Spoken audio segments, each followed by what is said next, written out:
Another thing, number 4, inaitwa relationship management. Relationship management. Hapa ni pale ambapo the way you manage your marriage, the way you manage your relationship with as your couples, vile ambavyo mna manage familia yenu. It matters a lot because this one, it's one of the attributes ambayo inakuwa defined na temperament and emotional intelligence.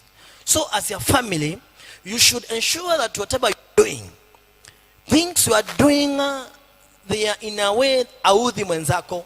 Relationship Muslim management, some of our families, and I'm here to tell you, wengine wameachana, hawajaachana kwa maana ni wabaya. Wameachana kwa maana they were unable to manage relationship management. Because in temperament and emotional, maybe they don't know how to control their talk. Mtu akikwambia nisaidie na ile kichana iko pale, anamwambia hata wewe unaweza amka ukaiendea. Chakula kimeiba, sijui. Leo tunakula nini? Tunakula miguu yako. Hata kuna vitu zingine wanatajaga vibaya kuliko hapo, siwezi taja hapa. Yaani pia bwanako hivyo, kama ni mtu wa asili naye, kama hawezi pia temper yake ajui kuimanage, ataachilia kofi. Hiyo kofi inaweza tokea umepoteza jino. Hiyo kofi inaweza tokea na wewe kwa sababu na uwezi pia manage asili zako. Umechukua nguo zako umeenda kwenu, ama umerushiana mateke, umeishiwa nguvu, hata uliwa na mambo mengine mengi ambayo inaweza tokea kwako. So, and I want you to know that emotions never depend on age.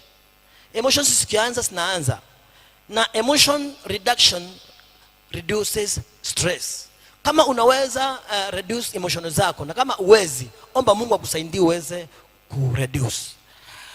Kuna mtu mmoja alikuwa na stress fulani, hata kama Biblia tuambii, alikuwa anaitwa Nathaniel, na akawa amekaa chini ya mti katika kijiji kimoja. Kwa Biblia ukisoma kitabu ya Yohana 1, akakaa chini ya mti.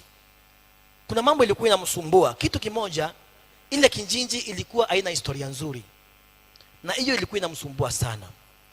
Na wale alikuwa anasikia historia za hao watu, hakuwa anasikia mambo mazuri. So katika social awareness yake, bila alifanya, aliona ajitenge aende chini ya mti, which is maybe he was going to listen to himself, kama self awareness yake kwa namna gani.